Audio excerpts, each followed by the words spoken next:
in the El Granada medians and much of Montera. And, you know, we've seen in the medians in El Granada and much of Montera, trees falling, crushing people's homes. You know, in fact, Ann is flooded out of her home still. So, but the choke points on evacuation to me would require clearance of some trees. I filed tickets with Caltrans on this, I'm going to say 3-4 years ago. They did cut back trees around Frenchman Street and Medio Creek, but the right of way that they control is only like 20 or 30 feet, and the trees are 100 and something feet tall. So those areas are not completely resolved. You're aware we already have a communications problem. You know, we're number one. We got the study from PC Magazine. We have the worst cell phone service in the country. Congratulations to Montera.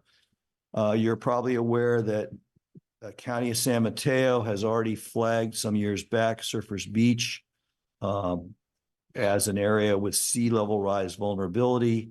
I had thought they would plan to move the road, but that's not what the multi-asset roadway project Caltrans is working on is doing. But I thought it was time to get started moving the road. And we had a slide like this in our retreat, okay, where Paradise had 5 roads out of town. We only have 1 2-lane road like Lahaina. Power and telecommunications routinely fail under stress. Web-based alert apps require electricity and cell service to use. And the key thing for me, based on your comment about the weekend, is the roads are often clogged with visitors. They're not going to know about our Midcoast disaster protocols. They're not going to have a Genesis app on their phone.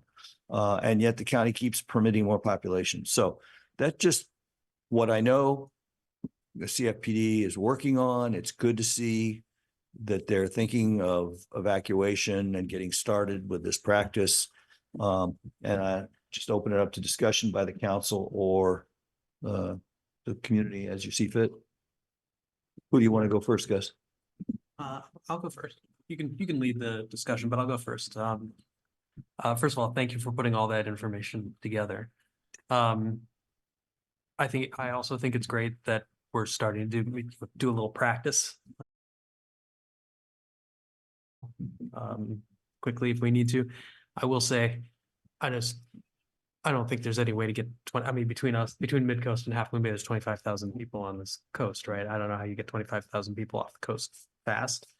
But I think the idea of getting out of your neighborhood and to a rally point or something and getting some practice doing that, I think is a good idea. So I'm thrilled that that kind of thing is starting to happen. It's the first I've ever heard of something like that happening around here. So I'm very supportive of that. But I also don't think there's any way to get 25,000 people off this coast in a hurry. So anyway, that's all I've got. Nothing, Kimberly, Claire? So Scott? I think Dan and Gus and I went to the San Mateo County Parks meeting over there in Quarry Park. And Nicholas Calderon talked about the load, you know, the amount of combustible material in Quarry Park and around. They're aware of it. Oh, sorry. They're aware of it and they're doing work on it right now. So that Dolphin Fire Road, which you're mentioning, which is off El Granada Boulevard near the top, it's called Dolphin Road. They cleared a bunch of trees off there so that they can access fires in Quarry Park better. So they are aware of it, and they're moving as quickly as possible to mitigate fires in Quarry Park. Dan, you have some comments? Yeah, yeah, on the Quarry Park, I mean, that's a big local issue.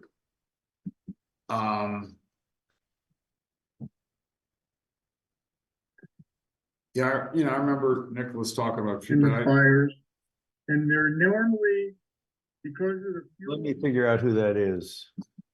So No, Michelle's phone is unmuted, but that's not her voice. I think we walked some of those trails way in the back, or at least On the south side. And yes. as far as I know, there's still, you know, enormous, you know, like washouts. The road isn't well maintained. There's all these culverts that have rotten and need to repair. And I thought that by starting that South Fire Road, that was going to be a help for them to kind of get in there and start fixing this road, you know, little by little.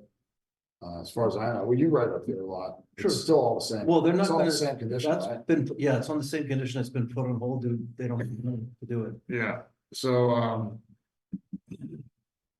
yeah, that's an issue. That even if there was a fire up there, you know, they couldn't get around. Seems to me that they could take some reasonable steps, and get the worst of it. That aside, Greg, you mentioned, you know, and I agree with you, the north of the tunnel is a choke point. And you were mentioning that somebody said, the different owners. Yes, there are different owners around there, but as far as I know, I'm not sure how wide the at least 25 feet on each side of the road is Caltrans right away. So that's the part that that's the most important part to fix, or thin, or take care of trees that may be falling. Certainly thin. But they came back and said, oh, it's complicated. There's so many different property owners that we can't coordinate with. I don't have any report or assessment on who's doing what in that area. I do remember seeing some years ago that Pacifica owned this and somebody owned that. Caltrans had the right of way, but the width of the right of way is much less than the height of the trees. Okay, so it's 25 feet. You know, any help I think would be a good move. Also,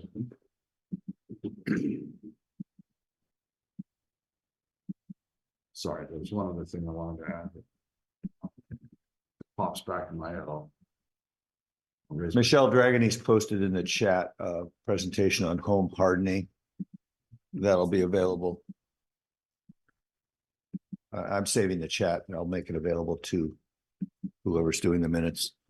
Yeah, so what was that, about 2 years ago when we were really kind of pushing it to Horsley? There were white X's on several of those eucalyptus trees. And to me, it was, you know, similar to what they did. They cut a few trees down by Frenchman's Creek. So it was a similar thing. So just by seeing these white X's, kind of expected them to come and take some of them down, but they had that big pushback from the community because in order to cut them down, you have to close the lane, caused all kinds of backup, and so I think that that's what kind of put that work for Caltrans off. It's a guess. It's hard to get clear information. Thanks, Dan. I don't see any community members with their hands up. We don't have a whole lot of folks in the Right. Zoom today. But Okay. just making the agenda go faster. All right. Okay, what do we have as a takeaway from this? Well, my personal takeaway is that we don't seem to have a plan or a report or know who's in charge.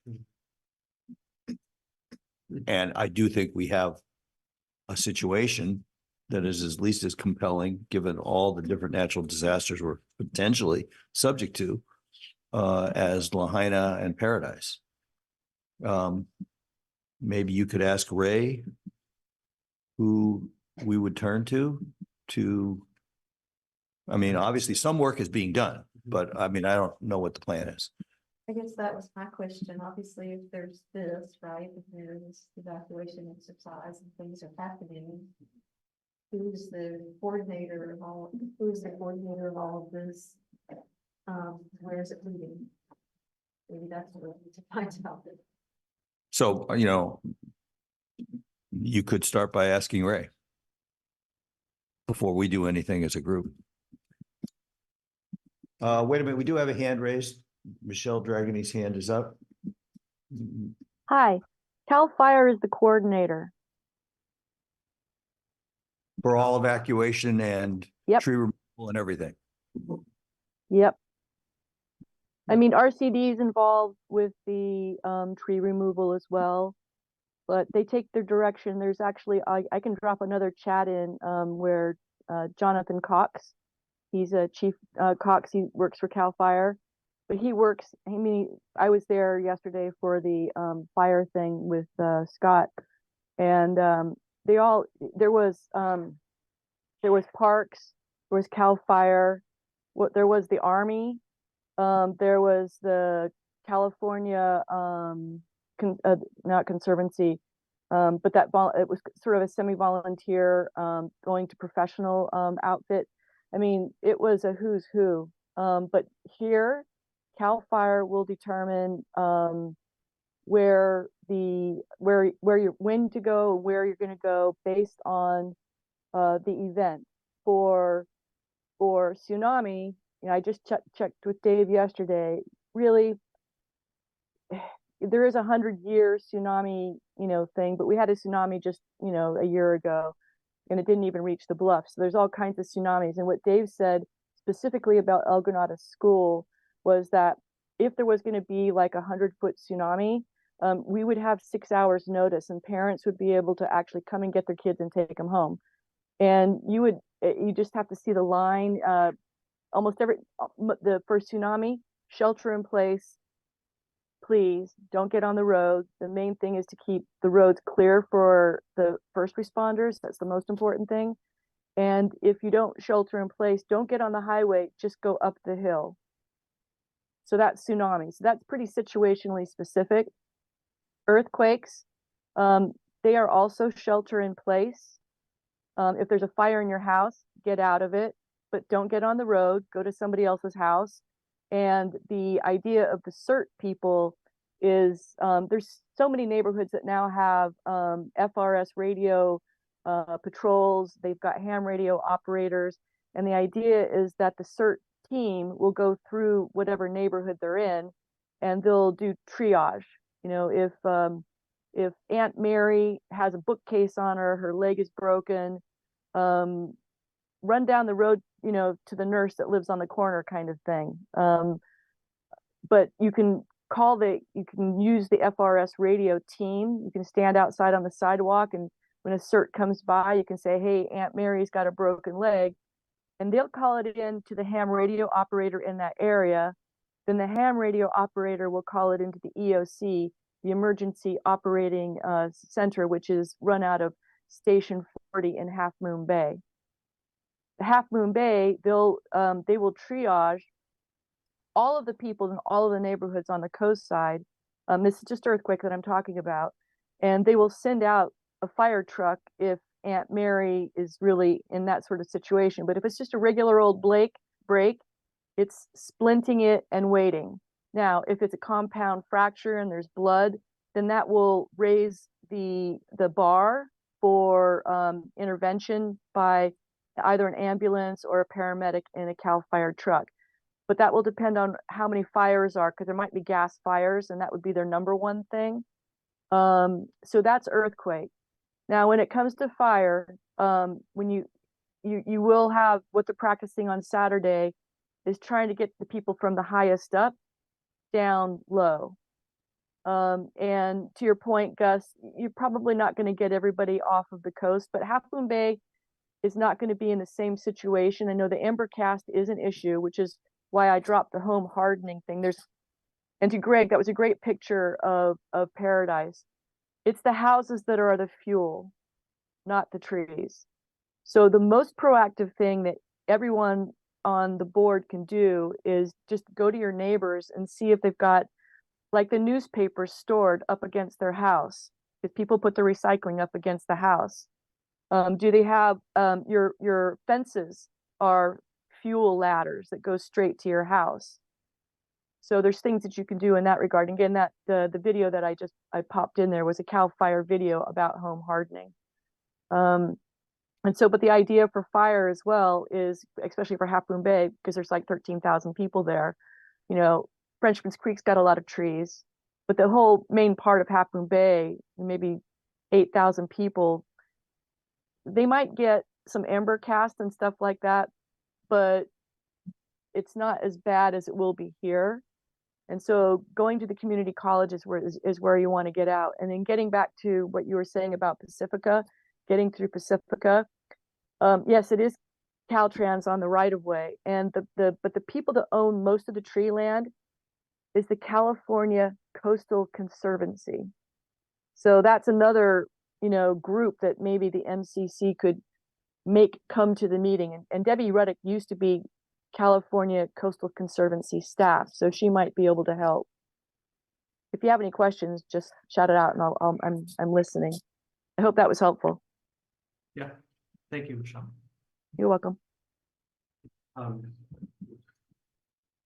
Okay, all right, so I'll talk to Ray. and kind of- Yeah, it seems like we have response Mhm. covered. The question is about the preparation and advance clearing of obstacles or moving of things.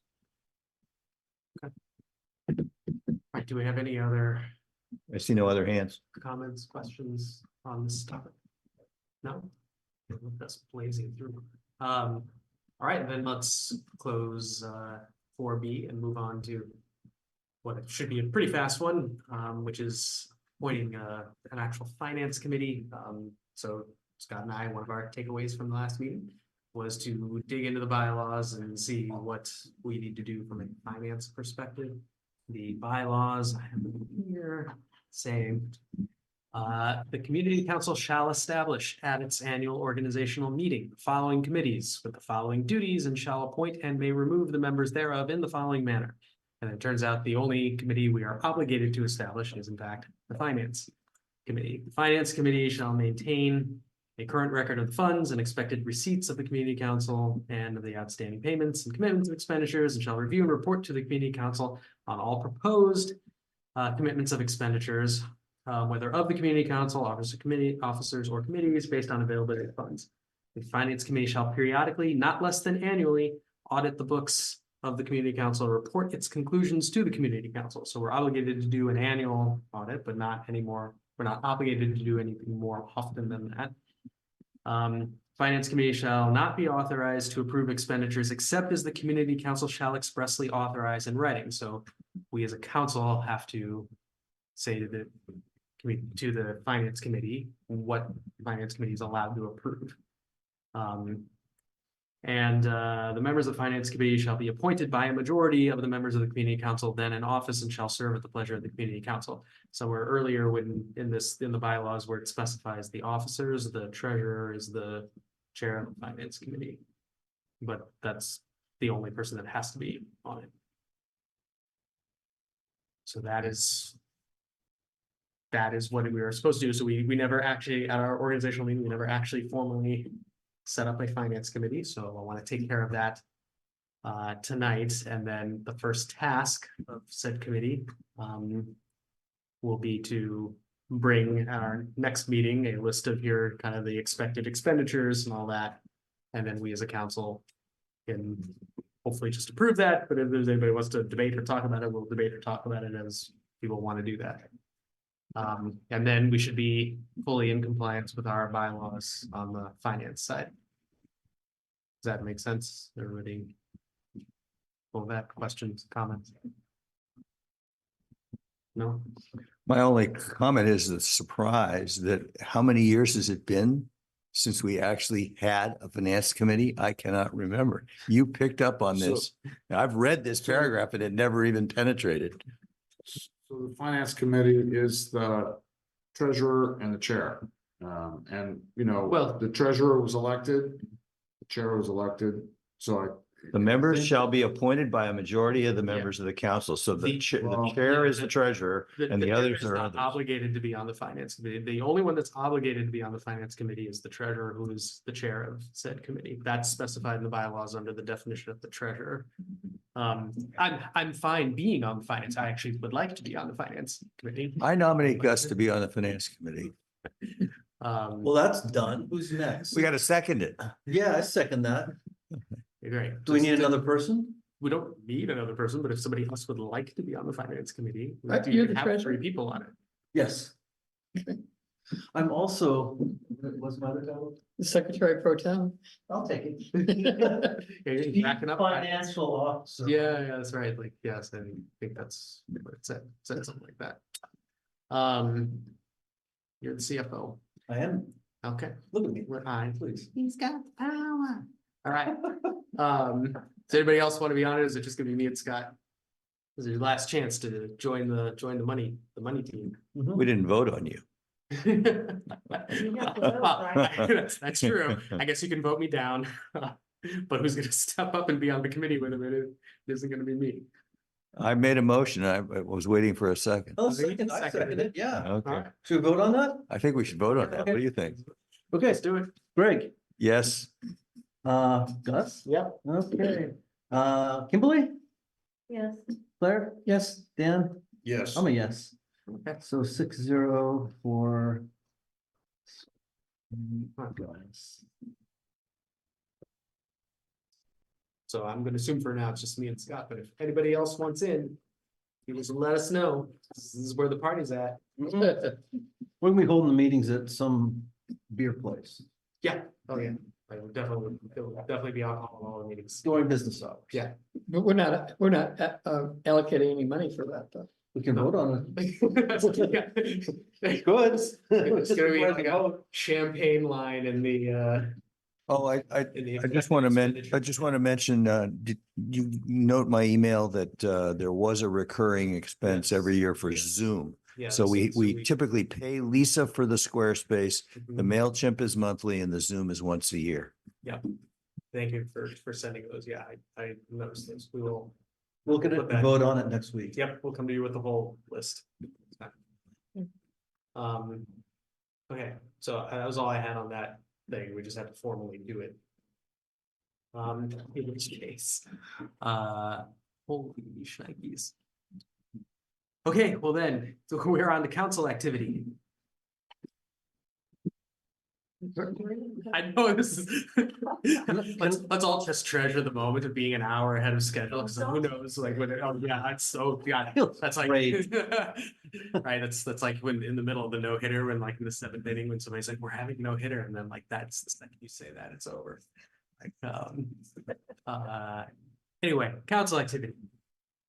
You want me to rip through it? Yeah. Well, okay. So the three of us, as mentioned earlier, went to the meeting in the parks and they discussed fuel load, pump track and storm runoff. They had a discussion about that with the community over in the park. The second thing was I went to the non-public media event over at the Burn over there in Marata East. And it seems like they're doing what they're saying they're gonna do. They're using it as a media event. There's the Cal Fire helicopter was there, all that kind of stuff.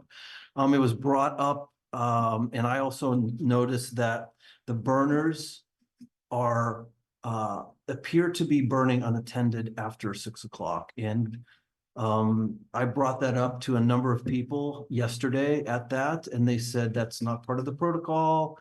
They do have a heat signature later on in the evening because it takes days for them to cool down.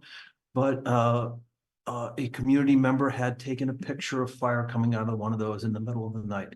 So if I think if we see that, call the fire department and say there's an unattended fire in Quarry Park. They need to respond, and that will help us to get that under control. The last that I met Gus and we talked about finances. The last thing was I was at the farmer's market, and the last meeting we mentioned we wanted to be more visible.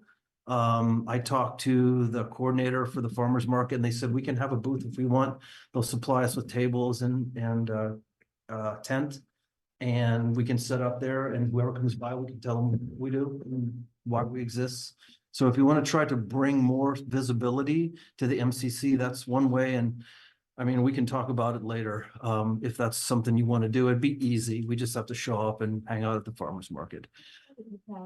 Okay. I'm pretty sure that we see at the table at least at one or two. Yeah, and it's free. She said she'd do it all for us. It'd be great. No, you're saying that we have done it at the farmer's market? No? I don't think so. We went to the Disaster Preparedness Day in Half Moon Bay.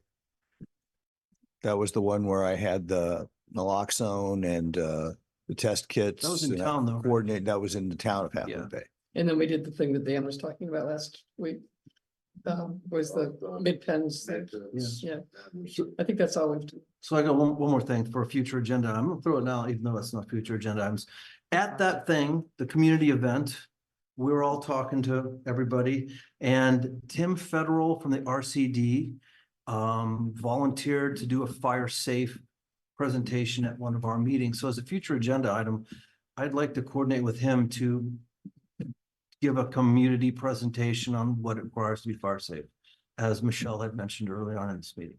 We've done it before, but I think it needs to be done again. Okay. And we've also done a FireWise, which is that group where you form your own neighborhood Okay. group. I'd rather do that. Okay.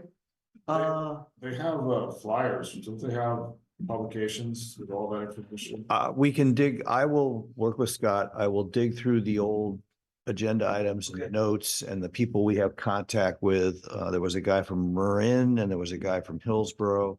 Len Erickson used to be the person who was most expert at this. Maybe I can make So Contact with him. I'll ask Tim if he does fire safe, FireWise. firewise also. If his presentation is regarding both of those things, fire safe and firewise. Okay. If that's sounds appropriate, we'll talk, I'll figure it out and we'll talk about it. Okay. That is all. All right. I'm embarrassed to say I don't know the difference. What is FireWise?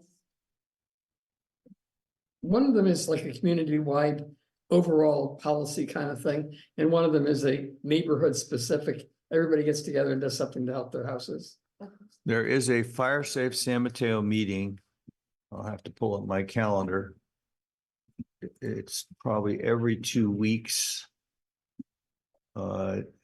It's run by the former fire chief in Woodside. Well, don't wait for me, but I mean, if you want to attend, I can find out about Fire Safe San Mateo County meetings. Again, that was a base Len was covering. Anybody else with council activity? Yeah, I would just was gonna say something related to what Scott said even before he said it. Which is there are a lot of community events coming up. And I don't know if we want to participate in any of them. There's, for example, there's the one ocean thing, I think in a couple of weeks downtown, which all these organizations that have something to do with the ocean are gonna be there. There's something from the 4th of July, there's as Greg has mentioned, the Gay Pride Parade. There's at least half a dozen things that are happening in the next few months that we could have a booth at or a presence at. And I just don't know if we want to. Well, I would have the time. I mean, probably do one of the. I could do things. it. Yeah. I mean, if I don't have a family commitment, I can be there for a few hours at one of these things. The good thing about the farmer's market, it's flexible, it's every week and we can easily coordinate to that, like the Gay Pride or 4th of July. That's on a specific time. It might be tougher, so we might be able to come together easier. But I say do as many as we can. They're kind of fun. Yeah, what's the next? What's- Maybe somebody needs to calendar the dates and then we look at them and Okay. see who can do what. Could you, me and Scott, maybe try to put together a list of things that might be coming up and then we can circulate it? Okay. Great. Love it. Ooh, that's an action item. That's an action item, yep. I'll mention a future activity. I've been trying to work on the stormwater report. There's a group of Second Street residents in Montera. You know, we've heard from Burnett Silvera before. And there's a meeting in conjunction with Ray's office about the Second Street in Montera. I'm going to try and attend that, even though I'm not a Second Street resident. I've asked Gina Quinney to allow me to attend, and I'll have more to say about stormwater in coming weeks. As Scott mentioned, I went to the Quarry Park thing. Also Dan was there. I met this morning with some of the folks over in Murata Road there, it's falling into the ocean. And they asked us to, to basically agendize the issue.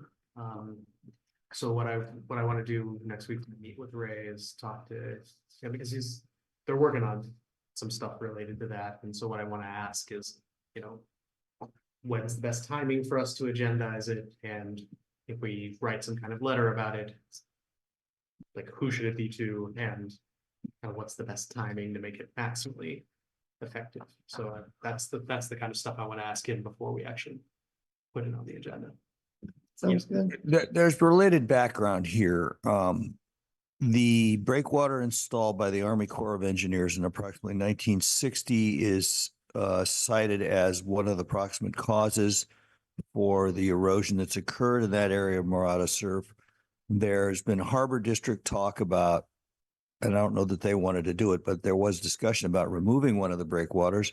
There's also been discussion about building or enlarging the reef. I don't know if you've ever sailed into the harbor. There is a north-south reef that you have to go well south of the harbor and turn back north around. And so there's been some success in Southern California with artificially extending reefs to help build coral and reduce wave activity on the shore. So I'm just pointing out that the discussion on this matter, and I'm sure Kimberly knows more than I do, will involve more than just the residents. So, yeah, so my question was gonna be, I mean, it sounds like I would want to know what angle we would be coming at this from, because it's a very complicated issue. You know, it involves several state policy issues. So I'm not sure we should just jump on the bandwagon and have a, you know, agendize it just to come at it from one angle, basically. You know, this is the sort of thing I was hoping if we ever got one shoreline on our agenda, they would address it. They may not be the right people. If we did want somebody to come in and address this in a comprehensive way, do you know who it would be? Ideally, I would like to invite, you know, two experts like Bob Battaglio or the guy from Santa Cruz to Bob is a consulting engineer up in Pacifica. talk to us about the facts, you know, where things stand, you know, what are the options out there to just sort of give us the lay of the land. Which is what I had in mind all along, but at various junctures, these people have been really busy and then we were really busy. I can reach out to them again, or if one of you would like to reach out to them, we can try and get that on the agenda. I think that would be a little broader than just Marata Road. Is that what? I would love to have that happen. I'd like to hear from them, but when you mention artificial reef, you're picking winners and losers in the environmental game, right? So. I didn't mention artificial. It's been mentioned at the Harbor District by some of the board members, and I've been sent some material on it. There's gonna be winners and losers. People are gonna lose sand, people are gonna gain sand. There's gonna be ideas of maybe a south swell would come in around it and be amplified. I'm just making stuff up, but it's, the possibilities are infinite. I think that you can't consider ideas until you understand sort of the lay of the land and what things look like and why they look that way. And they don't last forever, these things. Artificial reefs aren't there. Nothing lasts forever. Well, keep in mind the reef that we already have would be augmented, so there is a reef out there. That one will last a long time, but it changes. All these things change. So my point to Gus would be you ought to get Ray's input on this Yes, because we're wading into something that goes to the Harbor District and a whole bunch of things. Yes, that is why to me, step one is to talk to him about what's going on and where our involvement would actually be helpful. You're gonna have a long meeting. And if the reef falls in the water, then blocks the. The reef is in the water. Artificial reef, Right now. artificial reef, not the real reef, artificial one. I think we're getting ahead of ourselves, and I also, I think, Greg, did you attend the meeting that Ray held a few weeks ago on this issue at his office? Did I? No, I don't remember. Oh, yeah, I did attend a meeting about Murata Road. I did that, yes. Well, the people there want to be protected. So I viewed that meeting after it occurred because I wasn't available when it was happening. There's a video, if anybody would like to watch it. I think it's posted on the website somewhere. You know, and there's obviously high emotional, feelings are running on this with the local folks and also the people who are developing properties right now in that area. So, I do think it would be helpful just to understand all the pieces at play and also to recognize that the supervisor may also not have a good handle on this. Ray was at that meeting. Who was at He the- had to calm down some of the people who were yelling at county staff. The meeting was focused on the repair of the road, by the way. But that's not, But the broader issue was raised. Big picture, Right. exactly. That's what I'm trying to say. I don't think Ray has a sense of the big picture and that, you know, just to keep that in mind that there are a lot of moving parts. some of the decisions, I maybe shouldn't say this, but some of the decisions that were made about that area over the last several years were made because people were so upset, and they have not necessarily been good decisions. I'll There raise, may be a different way of looking at it. I'll point to the bridge as one of them. I was behind funding the bridge there, right? Dave Olson was against it. And before we even started construction, they wiped out one of the abutments was wiped out with a storm. They had to lengthen the bridge. The cost of the bridge went from 1.2 million to 3.4 million, right? And as you've heard from Pat Tierney, it's already being threatened. So, But there was pressure more than insight and science that went into that. right, there were 1,200 signatures on a petition. So in my opinion, if you could get those people to come, I would love it. Okay, so I'll reach But out again. Do it's you have just- a target date that you? Maybe sooner rather than later. I mean, I don't think we have anything. Sooner in a month, sooner in a few weeks, They can, I think we have slots available at every meeting that's coming up. So anything's on the table, any regular scheduled meeting is on the table. okay. I'll reach out again. I just have an email that went to me right before the meeting started from a planner who's working on the fire station. And the referral group is in the process of responding to their revised plans, which are virtually identical to their original plans. And we were going to make virtually identical remarks. But it says here that the fire station and the temporary fire station project has been tentatively scheduled for the planning commission for 6/26. We would like to give a presentation, this is the planner, about the projects at the 5/22 MCC meeting. I wonder if the MCC is okay with that. Please let me know. Sure, put them on there. Michelle Dragony has her hand raised, presumably to comment on, I don't know, future agendas. I So was do- gonna comment on the Murata Road topic. Yeah. So I watch every one shoreline meeting. And I watch every harbor district meeting. And I helped the people at Medio. It's a bit of a story.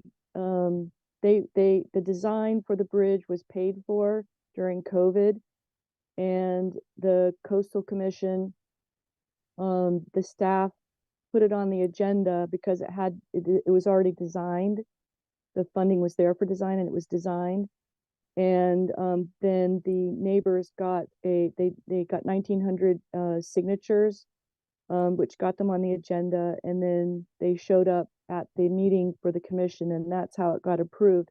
But the Coastal Commission wasn't very happy with it. It was their preference to put the bridge at the Alameda, which is not what the neighbors wanted to do. But because they showed up and they participated in the process, they got what, was already partially funded. And the Coastal Commission had to weigh between, getting a design, a bridge, putting a bridge in that was really splitting the coast with a design that was already paid for. And what they did though is they added on the stairs, which took another year and $1.2 million. And we all know that's probably not the best thing because there is, you can get to the beach about 50 yards south, and it's probably easier to get to the beach there than it is on the stairs with the log on the water and stuff. So I talked to Lisa Ketchum, and she's got a lot of stuff on the MCC website for the Murata Road. I recommend you guys study it. I did. And also, when I was watching the housing element meeting, they've got this interactive map, which shows that there's a bunch of properties on the Alameda on the south side of the Medio, on the north side of the Medio Arroyo, right next to where Magellan is. And then it turns out that in 1908, the plot map planned for the Alameda to be the thoroughfare, not Murata Road. So the likelihood, and I've already talked to a few Murata people, they're not going to be really happy about it, but the Coastal Commission's probably not going to approve any revetment at the Murata Road. It's just been part of their, now, I was watching the meeting today, and they're up at Crescent City, and they have a road called Pebble Beach, and it's a mess. It's down to just pedestrians and bicyclists. So again, it's kind of a lot of stuff going on. It's not to say that they won't approve something there. It's easier for them to say, just go back to the Alameda. And because the plot map pretty much says, the 1908 plot map says, that's where the main road's supposed to be anyway. There's some conjecture there. Now, having to do with the reef won't be where Black Rock is, Greg. It's going to be closer. And it's a double punch. And this comes from Jim Pruitt. So I don't know if you know, but Jim Pruitt is ex-Coast Guard, and he's also JAG. So he's a federal attorney. There's nobody on the coast that has more federal experience than Jim Pruitt does, except for maybe George Dormerat, who's also on the Harbor Commission, and he's ex-Army Corps of Engineers. And Jim, George, and Virginia Chancarelli have gone to DC twice now, 2 years in a row, and they're basically schmoozing the people that they've worked with in the past. And Jim's approach has been for 3 years, including, One Shoreline doesn't have any funding for this. Let's have that. And they're really doing more stuff in the Bay right now. And yes, they did put out a map which removed the west arm. And it removed the east arm and it brought the west arm in. So they're moving the actual breakwater, and Jim doesn't see that as a solution. He sees it as a two-pronged thing. It's going to be sand replenishment, and the dredging project is part of that. Deer Creek, they would like to release the sand so that it goes downstream, but the sand won't stay there unless there's an artificial reef. So I dropped a post in about artificial reefs because I was listening to the California Coastal Commission 2 months ago, and they reviewed a artificial reef which is down by San Clemente, down by San Onofre. They had to do some mitigation, and so they created something called the Wheeler Reef. It's been a total success, and such a success that they're actually reducing their monitoring. The Coastal Commission's reducing their monitoring criteria for that reef because it's been so successful. So the artificial reef and the release of the sand is sort of like a two-prong approach. And Jim has been for the last 3 years working on getting the funding for it. So because Michael Powers sued the Army Corps of Engineers maybe a decade ago. If you put Michael Powers in my website, you can see part of the story there. He's got a couple of really neat pictures with the water literally lapping at his feet. He's the guy that has the house with the angel on top of it, right next to the bridge. So that's what it was in 1961. So now, obviously, the water's no longer lapping at anybody's feet except if it's a high tide storm.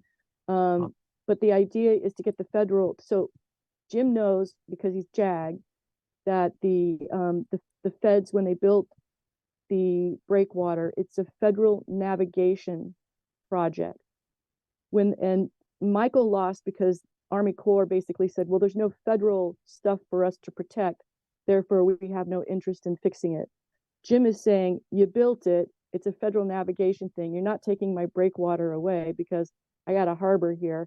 And keep in mind, he was in charge of all of the harbors from Canada down to Mexico. So just a couple of harbors, you know, is not a big deal for him. So, Awesome. and so Thanks he's so much, on the, Michelle. he's on Hey, the Michelle. funding though. Yeah. Hey, yeah, okay. I think we're going to a little bit deeper dive there. Well, Jim's the guy you want to talk to though.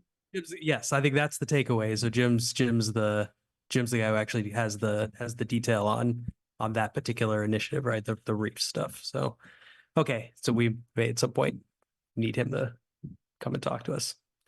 Dan, did you have something you wanted to say? No, okay. Okay, so all right, so we've got Motion to adjourn. so yeah, well, I just want to make sure we got all the Future agendas. yes, future agendas, right? So we'll bring your people whenever they can come. And I'll talk to Ray about what's going on with Murata from his perspective. Then we can figure out if it makes sense to have it on the agenda once I talk to him. Yep. And And then then we've got the planner for the fire. station. right, planner. Okay, thank you. We'll talk about that on Monday. So planner on 5/22. So that's definitely happening on the next meeting. Was there anything else from the future agendas? I think that. Yeah, I got a question. Oh yeah, go for it, Dan. You know, on this, you know, the horrific stuff that's going on in Gaza right now. Mm-hmm. I think last week, city and county of San Francisco voted, to approve a resolution calling for a ceasefire. Mm-hmm. And, you know, we're advisory to the county. Mm-hmm. I would like to see the county of San Mateo, do something similar. Mm-hmm. And, does this council, you know, see that as, something to step forward to? I don't want to get involved in global politics. That's what I was gonna say. Like I irrespective of my personal feelings on that, which are complicated. Geopolitics, I think, is way outside the purview of this council. So, And I would second that Um, as jurisdictional. It's not our jurisdiction. Yeah. well, cities all over have taken. That's a stand. yes, which And is it's a there. simple, it was just, let's see what they did, it's, it was. Yeah, just calling for a ceasefire. I get it. I personally don't think we should do that. I'm not commenting on whether there should or shouldn't be a ceasefire. What I'm saying is I don't think it's appropriate for us as a council to weigh in on that one way or the other. And in fact, we would have to go through that woman who came and talked to us if we wanted to express an opinion Right, yeah, anyway. yeah, So if you exactly. want to ask Ray if it would help, you can ask him. But I have a hunch they're going to tell us what we're going to be allowed to say. I'm not interested. In What weighing about that. this lady tells us what? Remember, we are, if we are wanting to take a public position on something out, like something political like that, it has to go through the political office of the county, who will give us guardrails, I think, on what we're allowed to say. I think Okay, it's- so just to be clear, I mean, take a straw vote if there's any interest. I mean, you're clearly not I interested. do not, I haven't. Scott's not. Definitely not. No. Okay. I like the ceasefire, but I don't think we can. Yeah. Yeah, Dan, I appreciate Yeah, if your everybody citizenship. says that, if everybody, you know. I appreciate your citizenship. I get it. I have involvement myself in this issue, but I don't want to bring it before the council. I'm Yeah, sorry. that's- Okay, So yes. we had an action item from last time about the budget. Well, that was. We did it. That which, that was, so we had to establish the finance committee, and now we will come back with a list of what all the expenditures are. Okay. And then the other thing was Claire and I and Dan talked briefly about, the policy. Oh, communication. Claire, I and Dan talked briefly about the communications policy. And I think we hope to bring something back in 2 weeks. Okay, for the Do you 22nd. think that's reasonable? We could try. Okay.